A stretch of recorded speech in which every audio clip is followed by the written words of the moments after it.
Hola a todos los estudiantes que están viendo esta capacitación en Colombia y en el mundo. Mi nombre es Rafael González y el día de hoy tengo un tema muy interesante que es la salud mental, tanto en Colombia como a nivel internacional, y qué ha pasado con lo que ha sido los nuevos protocolos, leyes normativas y documentación que se debe presentar para ser un paciente que tiene trastornos mentales, y sobre todo el tema de medicación y todo el tema general mental y consumo de sustancias psicoactivas. Entonces, bienvenidos a este curso rápido y quiero hablarles primero que todo de que cuando hablamos de la salud mental es un tema que antes no tenía tanto como una prevista tan importante como la que tiene ahorita.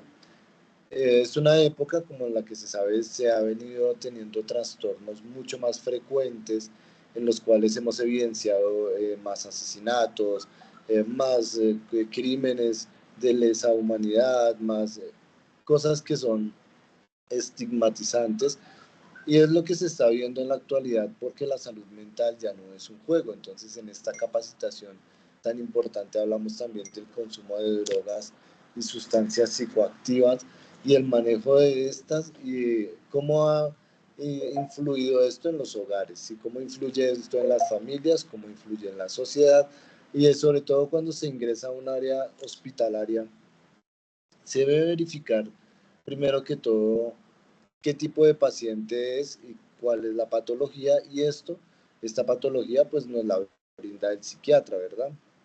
Entonces, de esta manera hablamos que la salud mental, ¿qué es? En Colombia la ley 1616 del 2003 define la salud mental como un estado dinámico que se expresa en la vida cotidiana a través del comportamiento y la interacción de manera tal que permite a los sujetos individuales y colectivos desplegar sus recursos emocionales, cognitivos y mentales para transitar por la vida cotidiana, para trabajar, para establecer, relacionarse significativas y para contribuir a la comunidad. Esto es lo común en la salud mental, ¿verdad? Es la estabilización mental en cada ciudadano.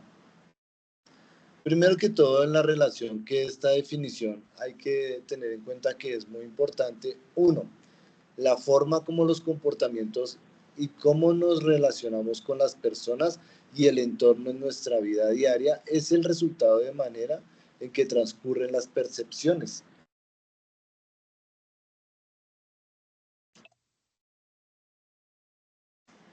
Por eso es muy importante que tanto como nuestras emociones cognitivas y mentales en la vida cotidiana es cuando tenemos en cuenta cómo desarrolla la vida esta persona, qué tipo de patología puede estar padeciendo.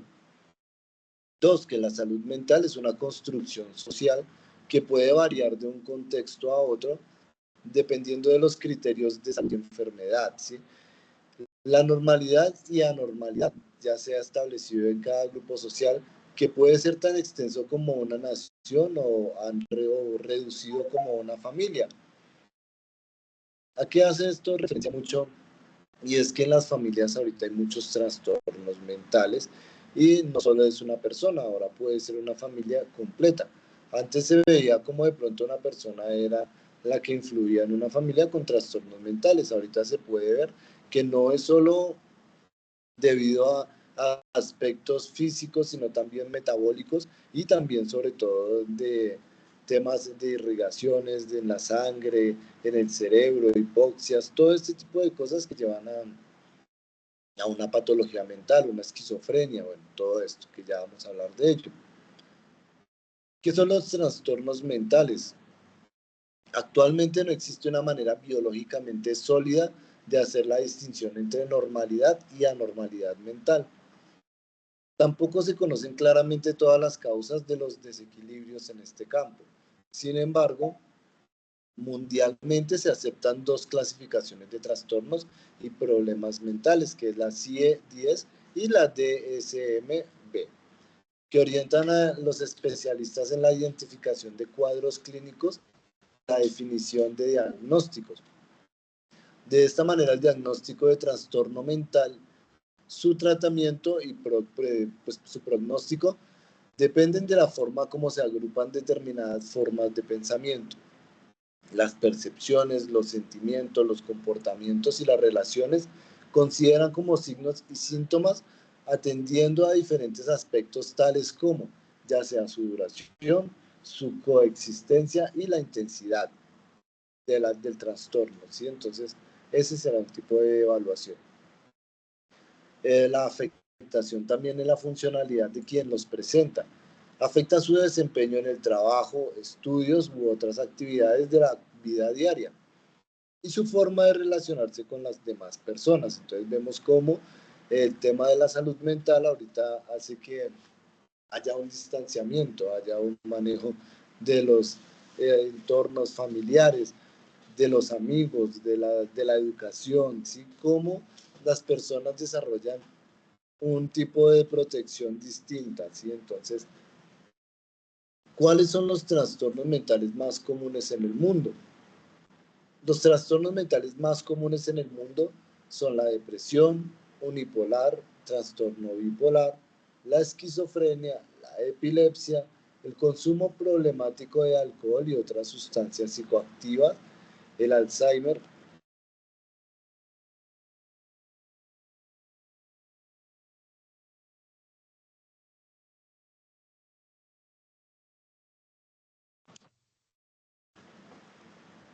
Digamos que los trastornos también como el Alzheimer y otras demencias, ¿no? Trastornos por estrés postraumático, el trastorno obsesivo compulsivo, trastorno de pánico o insomnio primario, que es la WHO del 2001. ¿Qué son los problemas mentales? Eso se podría definir que un problema mental de salud mental también afecta la forma como la persona piensa, cómo se siente, cómo se comporta y se relaciona con los demás, pero de manera menos severa que un trastorno mental. Los problemas mentales son más comunes y son menos persistentes en el tiempo. En algún momento de nuestra vida experimentamos sentimientos de tristeza, de ansiedad, de insomnio u otros síntomas que pueden generarnos malestar y también algunos inconvenientes, pero que no llegan a provocar un deterioro significativo en nuestra vida social, ni laboral o en otras áreas también importantes de nuestra actividad cotidiana.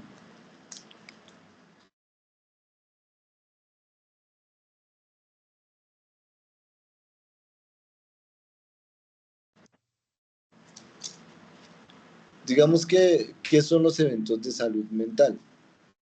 Hacen referencia a desenlaces o emergencias que surgen bien como derivados de un problema o trastorno mental, como en el caso del suicidio, que el suicidio, si miramos las tasas, han sido demasiado altas en los últimos años, no solo en Colombia, sino en el mundo, llevando así una tasa tan alta que de pronto aquí en Colombia ha sido muy pronunciada.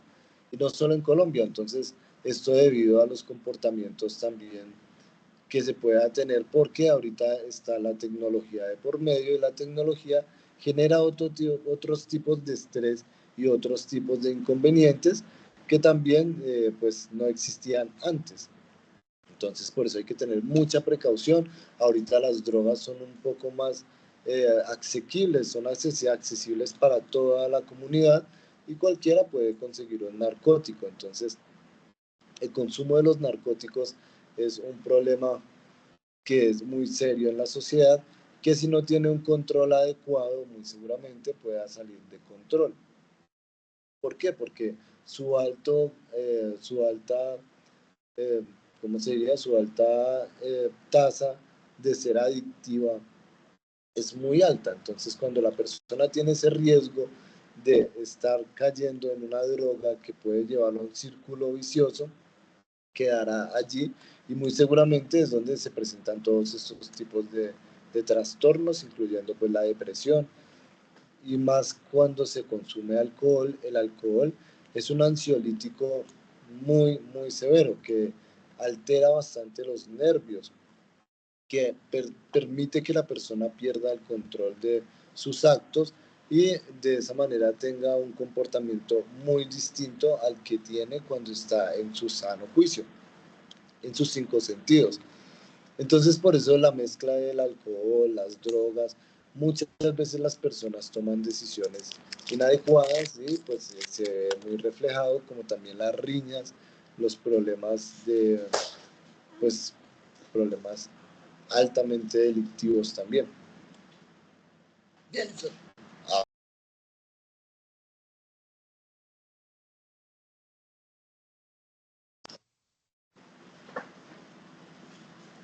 bueno, como vemos entonces los eventos en la salud, digamos que hacen referencia a esos desenlaces o emergencias que surgen, bien como derivados de un problema de trastorno mental, como en el caso del suicidio, hablábamos de la discapacidad también, el comportamiento desadaptativo, ¿sí? O bien ni siquiera derivados de una condición de salud mental, sino de hechos vitales como la exposición a la violencia. ¿Qué tipos de personas pueden presentar trastorno o problema mental?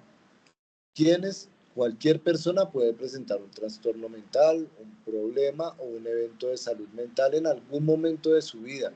Esto dependerá también de la forma como interactúen sus particulares genéticas, congénitas, biológicas, psicológicas, familiares, sociales y los acontecimientos de su historia de vida. Muy importante, pues que todo el mundo no tiene una vida muy agradable como quisiera a veces, sí, pues es común y todos tenemos en algún momento situaciones que son desagradables para todos. Y esto ha generado que sea un problema que desencadena tanto congénito, genético, sobre todo cuando hablamos de genético, es una persona que pueda tener problemas sociales mentales, ¿sí? Derivados de patologías que sean neurológicas y estas, pues entonces también como pueden ser congénitas, pueden ser transmitidas a sus familiares futuros. Entonces, de esto también depende mucho de ese tipo de genes y de problemáticas que nacen transmitidas por sus familiares. Pero no se derivan solo a problemas mentales, sino problemas también muchas veces de salud. Y este tipo de personas muchas veces desencadenan situaciones de trastornos muy horribles. Puede pasar, ¿sí ve? Entonces, ¿cuántas personas sufren de trastornos mentales en el mundo? ¿Sí? De acuerdo a a la Organización Mundial de la Salud, la OMS, cerca de 450 millones de personas sufren trastornos mentales con una prevalencia similar en hombres y mujeres, con excepción de la depresión, que es más común en mujeres, y el abuso de sustancias, que es más común en hombres. Entonces vemos cómo se deriva de preferencias, ya sea femeninas, con la depresión y hombres con el consumo de sustancias psicoactivas. Y vemos que sí, ¿verdad? Hay como una preferencia del hombre a ser más autodestructivo con el tema del licor, de las drogas y pues esto ha generado también una alta, por ejemplo en Colombia, una alta tasa de habitabilidad de calle que se desencadena en problemas tanto de seguridad como de salud pública y que es muy común hoy en día en todas las ciudades, se puede decir en las grandes ciudades del planeta, pues por ejemplo en Sudamérica, que es más factible. En otros países no existe la habitabilidad de calle, pero pues en Sudamérica sí existe. Colombia tiene una alta tasa.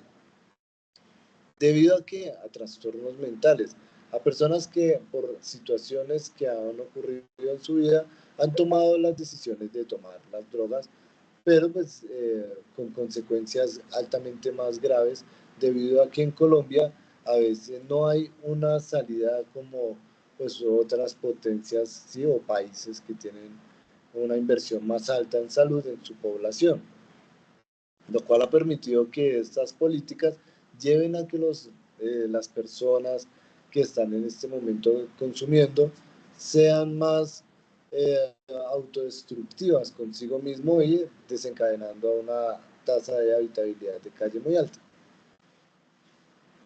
De este tema de cuál es la situación en Colombia, según el Estudio Nacional de Salud Mental en Colombia, en nuestro país, el 41% 2 de cada 5 personas, eso es muy alto, 2 de cada 5 personas de la población colombiana presenta alguna vez en su vida algún trastorno mental. Es una tasa muy alta. Según este estudio, alrededor de 8 de cada 20 colombianos encuestados presentaron trastornos psiquiátricos. Alguna vez en la vida, los más frecuentes identificados fueron los trastornos de ansiedad, con un 19.3%, seguidos de los trastornos del estado de ánimo, con un 15%, y los trastornos de sustancias psicoactivas, con un 10.6%. Según ministro de Protección, ahorita en la tasa del 25, que es la tasa reciente que salió. Pero hay que tener en cuenta que es una tasa muy alta, el 10.6% de una población como Colombia es muy alto. Tienen trastornos mentales de una u otra manera, ¿sí? Entonces, como quien dice, ha venido en aumento. Por eso se ha tratado ahorita más como una enfermedad y se ha tenido mucho más en cuenta. Entonces es muy importante saber manejar ese tipo de situaciones y tener capacitación para hablar con las personas que necesiten. No obstante, el acuerdo digamos, de acuerdo con los datos del informe, digamos, la enfermedad en Colombia, los problemas neuropsiquiátricos, depresión, la depresión mayor unipolar, los trastornos bipolares, la esquizofrenia, la epilepsia, son responsables del 21% de la carga global de años saludables perdidos por cada 1000 personas en Colombia. Las personas con trastornos mentales que no reciben una atención adecuada presentan recaídas y deterioros que llevan a urgencias y hospitalizaciones con altos costos para el sistema sanitario, en camas hospitalarias, medicamentos y servicios de salud en general. Es común, en realidad, esperen, allá.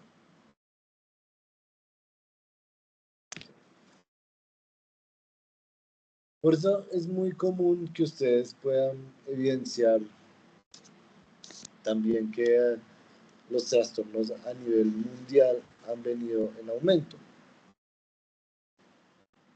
Y se ha visto también en los colegios, en las instituciones públicas, donde el bullying ha aumentado, donde las personas, en este momento hay mayor violencia, agresividad, debido a muchas circunstancias que se presentan en situaciones globales. Los trastornos mentales se curan, los trastornos mentales se pueden curar y pueden rehabilitarse o controlarse con un tratamiento adecuado, con unos medicamentos e intervenciones que son cada vez más específicos y selectivos. Suelen definirse de una manera específica para cada caso, combinando también el tratamiento farmacológico con medidas de rehabilitación sociolaboral, psicoterapias y sobre todo el apoyo familiar con la detección temprana y la atención oportuna. ¿Qué tenemos que tener siempre muy presente? Y es la promoción y la prevención. Recordemos que la promoción y la prevención en este caso es demasiado importante porque promover una enfermedad para prevenir un alto costo es una jugada estratégica de salud pública que si sabemos llevar podríamos entonces en este caso saber prevenir, pero es muy complicado, es una situación muy complicada.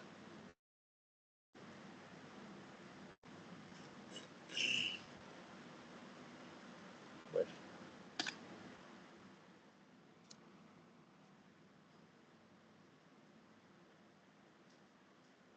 Ahí.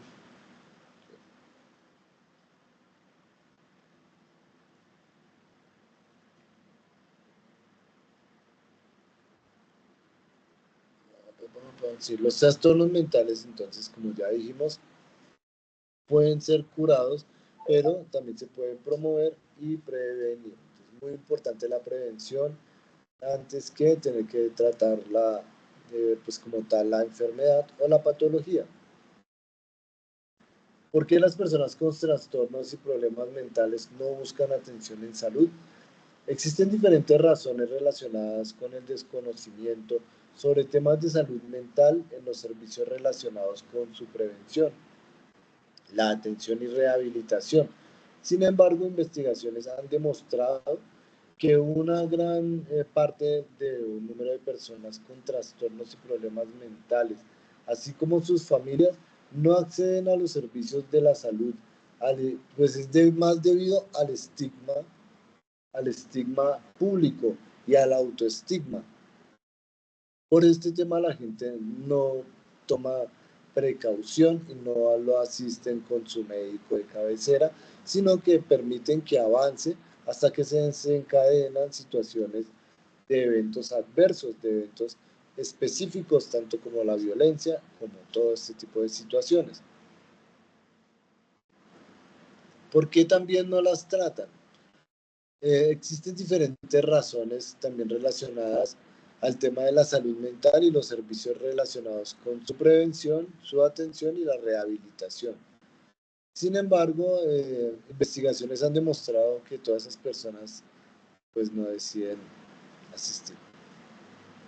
A través de la historia se ha construido también los estereotipos que son fuertemente arraigados en relación con la peligrosidad, la incompetencia y la falta de voluntad de las personas con trastornos mentales, principalmente por el desconocimiento sobre la fama de identificar los problemas y trastornos mentales de manera oportuna, su tratamiento y pronóstico, así como su manejo de la familia y la comunidad. Un gran número de personas generan prejuicios muy comúnmente asociados al temor y o la rabia, los cuales llevan a la discriminación de las personas con trastornos o problemas mentales y sus familias.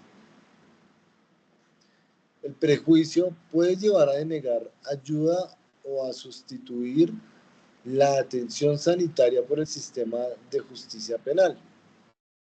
El miedo lleva a un comportamiento de evitación. Por ejemplo, los empleadores no quieren personas con trastornos mentales a su alrededor. Digamos que muchas veces, ¿por qué? Porque pues muy posiblemente no vaya a funcionar en el rendimiento laboral que estos necesitan o porque pueden desencadenar situaciones que sean tanto de conflicto como estigmatizantes en una empresa. Así que no los contratan. El autoprejuicio conlleva reacciones emocionales negativas, especialmente autoestima y autoeficacia bajas, que a su vez generan comportamientos tendientes a fracasar, en buscar un trabajo o en aprovechar oportunidades para vivir independientemente. ¿Cómo se crea el estigma? El siguiente cuadro resume pues lo que es los componentes clásicos del estigma, según la psicología social. Entonces vemos el estereotipo, el prejuicio y la discriminación, el estigma público y el autoestigma. Entonces, el estigma público es las personas y el autoestigma somos nosotros mismos. ¿Por qué? En el estereotipo son las creencias negativas sobre un grupo, la peligrosidad, la incompetencia, la falta de voluntad. Y en la autoestigma son creencias negativas sobre uno mismo, peligrosidad, incompetencia y falta de voluntad. En el prejuicio vemos más conformidad en las creencias y o reacciones emocionales, el miedo, la rabia. En el estigma público, en el autoestigma, la conformidad con las creencias y también las reacciones emocionales, la baja autoestima, la desconfianza sobre la propia capacidad y la vergüenza. Y como tal, en la discriminación vemos el comportamiento en respuesta al prejuicio, que son el rechazo, negativo a emplear y negativo a ayudar. Y en el autoestigma, el comportamiento en respuesta al prejuicio, la falta de aprovechamiento de oportunidades de empleo, el rechazo a buscar ayuda. Pero ¿a quiénes afecta el estigma? Las consecuencias negativas del estigma no solo afectan a las personas con problemas y trastornos mentales, sino a quienes los rodean, principalmente sus familias, por las tensiones e incertidumbre que experimentan, por su tendencia a alejarse de su red social y por la necesidad de dejar sus actividades laborales para convertirse en cuidadores, especialmente en periodos de crisis y recaídas. ¿De quién depende la superación del estigma en la salud mental? La rehabilitación integral y la inclusión social de las personas con problemas o trastornos mentales y sus familias no depende solo de la oportunidad y calidad de la atención en salud, no solo de ellos, ¿sí? Es indispensable que los diferentes sectores, tanto de educación, cultura, deporte, justicia, trabajo, comunicaciones y la comunidad en general, transformen sus estereotipos, sus prejuicios y las conductas discriminatorias en relación con la salud mental, haciendo los ajustes razonables que permitan el acceso de estas personas a sus programas en servicio. También podemos encontrar cómo en la salud mental, en las unidades, hay unidades de personas que son consumidoras de sustancias psicoactivas y se crearon centros de CAMI y se crearon también donde pueden internarse en los hospitales públicos, en las fundaciones y en las instituciones que rehabilitan personas en consumo que han sido víctimas del consumo de sustancias psicoactivas. Por eso, ¿de qué hablamos cuando hablamos de la salud mental? ¿Sí? Entonces hay que tener en cuenta que se discute la noción de salud mental, sus raíces, algunos supuestos implícitos en sus definiciones y sus usos, y se entiende que la salud como tal es un campo disciplinario de límites difusos al cual confluyen la medicina, la salud pública, las distintas psicológicas y aproximaciones sociopolíticas. De eso hablamos cuando hablamos de la salud mental, es un tema social, es un tema que interesa a toda la comunidad. Cuando hablamos de las sustancias psicoactivas, que también son muy comunes en este tipo de comunidades, como estábamos hablando,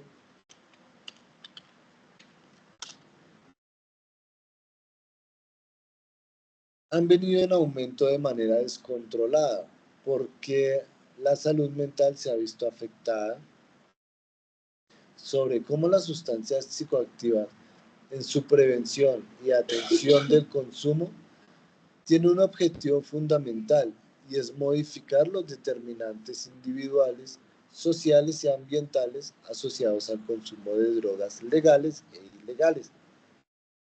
Se busca el desarrollo integral de las personas, las familias y las comunidades, y partir de la definición de una línea política nacional y territorial que ordena las respuestas programáticas en contexto, con seguimiento y evaluación de procesos de la atención, resultados en salud e impactos poblacionales, la implementación nacional y territorial de los lineamientos nacionales de prevención, la situación, los actores internos y externos, el plan de acción, el seguimiento y la evaluación y la movilización y construcción colectiva respecto a particularidades y características de las personas que consumen sustancias psicoactivas y todos sus contextos.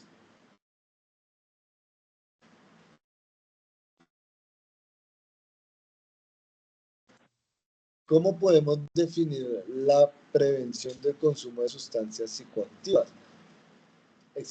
Existen múltiples definiciones de lo que es la prevención del consumo de sustancias psicoactivas desde el Lineamiento Nacional de Prevención del Consumo y entendiendo que el centro de la política de drogas son las personas y sus particulares.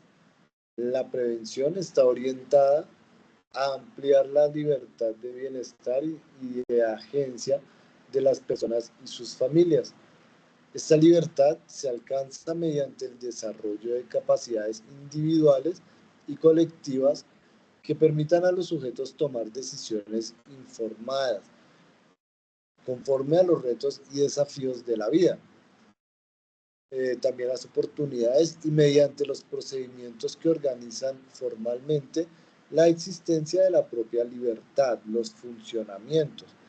De esta forma, las personas pueden vivir una vida significativa, alcanzar un bienestar físico, emocional, mental y social, así como realizar efectivamente sus derechos. La prevención es entonces el conjunto de acciones y el efecto de las intervenciones diseñadas para cambiar los determinantes individuales, sociales y ambientales asociados al consumo de drogas legales e ilegales. La prevención es entonces el conjunto de acciones y el efecto de las intervenciones. ¿Qué es la prevención del consumo de sustancias psicoactivas basadas en la evidencia? La prevención del consumo basada en la evidencia es aquella que a partir de un proceso de planeación participativa identifica por el momento en el curso de la vida los factores de protección y de riesgo asociados al consumo a nivel mundial, familiar y social. Y una vez los identifica, selecciona un programa o acción preventiva que haya sido validada, tenga sustento en una teoría de cambio, que igual la implementa en búsqueda del objetivo de la prevención.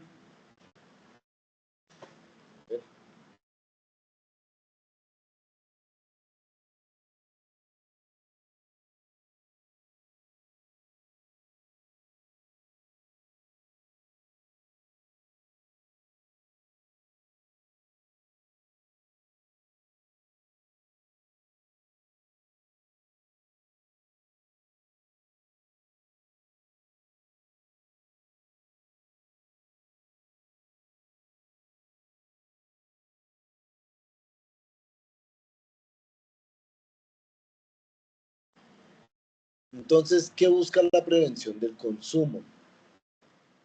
Si bien es importante encaminar las acciones a buscar la disminución del consumo y en el caso de los niños, niñas y adolescentes al no consumo, los propósitos de la prevención son amplios y acorde con las características, las personas y el contexto en el cual se vaya a implementar el proceso preventivo, así los objetivos de la prevención son, número uno, potenciar los factores de protección. Por ejemplo, en la primera infancia no se habla acerca de las sustancias psicoactivas, pero el involucramiento parental es determinante en el inicio y mantenimiento del consumo. 2. Disminuir los factores de riesgo para el consumo de drogas. La reducción de la oferta de drogas y su disponibilidad es solo uno de los factores a incidir. Es necesario que la prevención aborde otras relacionadas con aspectos individuales, tanto como familiares, académicos, laborales, comunitarios y entre otros. Modificar las condiciones del entorno sociocultural y proporcionar alternativas de vida saludable. Retrasar la edad de inicio del consumo de drogas. Limitar el número y el tipo de sustancias utilizadas. Evitar la transición del uso de sustancias hacia el abuso y dependencia. Disminuir las consecuencias del consumo entre quienes consumen o quienes ya tienen problemas de abuso o dependencia. Pero, ¿qué son las sustancias psicoactivas? Conocer acerca de las sustancias psicoactivas es importante. Es para tomar decisiones informadas respecto al consumo, no consumo. Lo importante es pensar en por qué en una persona consume sustancias psicoactivas, cuáles son sus motivaciones, qué es aquello individual, familiar o social que mantiene en el consumo. Sin embargo, las sustancias psicoactivas son todas aquellas que introducidas en el organismo por cualquier vía de administración, ingerida, fumada, inhalada, inyectada y entre otras, produce una alteración del funcionamiento del sistema nervioso central del individuo, la cual modifica la conciencia, el estado de ánimo o los procesos de pensamiento. Su consumo puede generar un consumo problemático o dependencia al consumo. Pero ¿cuándo se puede incidir que existe un consumo problemático de sustancias psicoactivas? ¿Cuándo se puede decir que hay un consumo de sustancias?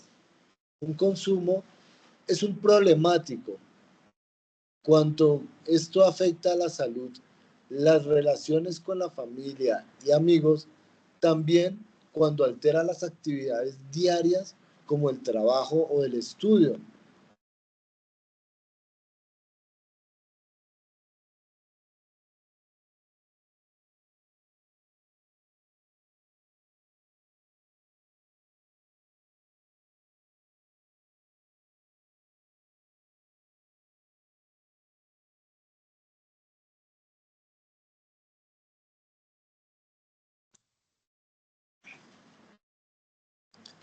Por su parte, la dependencia tiene características como no tener dominio sobre la sustancia. Por ejemplo, para finalizar con el consumo o los consumos matutinos o desvincularse de actividades cotidianas a causa del consumo. Allí encontramos entonces un problema o trastorno mental. ¿Cuáles son los factores de mayor riesgo para el consumo de sustancias psicoactivas? Se puede decir que los factores de riesgo son características o atributos individuales, familiares o sociales que posibilitan o aumentan el consumo de sustancias psicoactivas. Si bien no se puede hablar de una relación causa o efecto, en la medida que estas situaciones estén presentes, aumenta la posibilidad de la presencia de consumo de sustancias psicoactivas. Se pueden dividir en factores de carácter individual, asociados a baja tolerancia, a la frustración, conductas agresivas, baja autoestima, entre otros. En el aspecto familiar, asociados al consumo de sustancias psicoactivas por parte de padres de familia o cuidadores. Disciplina autoritaria, sobreprotección, falta de supervisión de los padres o cuidadores en las actividades de los hijos, la violencia intrafamiliar y entre otros. El aspecto social son asociados a bajo apoyo de redes sociales y no tienen disponibilidad de las sustancias psicoactivas, el uso de las sustancias psicoactivas por parte de pares, de violencia en el entorno escolar y social, entre otros.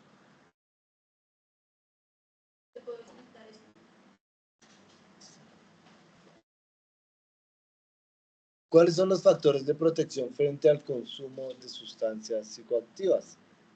Hay unos patrones, existen características o atributos individuales, familiares o sociales que reducen la posibilidad de uso, abuso o dependencia de las sustancias psicoactivas, al igual que los factores de riesgo, factores protectores, se pueden asociar a factores.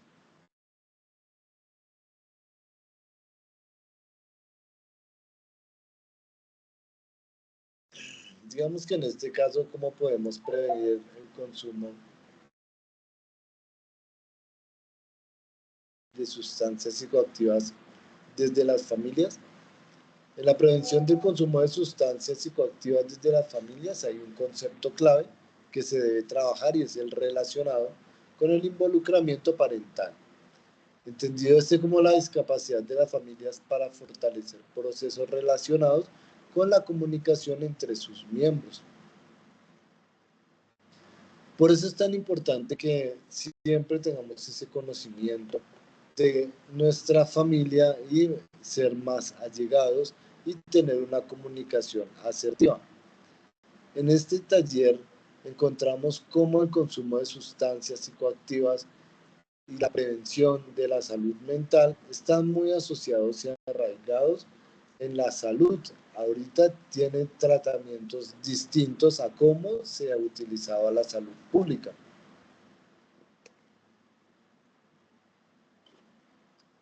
De esta manera, mi nombre es Rafael González y estamos el día de hoy dando finalización a este taller. Espero que a ustedes les sirva bastante y tengan en cuenta que la salud mental no es un juego, que la salud mental ha venido en aumento y que de esta manera tenemos que tener precaución en nuestros hogares, con nuestras familias y pues que la estadística ha venido en aumento por el consumo ya sea de sustancias psicoactivas relacionado con drogas legales e ilegales. Que tengan un excelente día y muchas gracias por asistir a esta capacitación.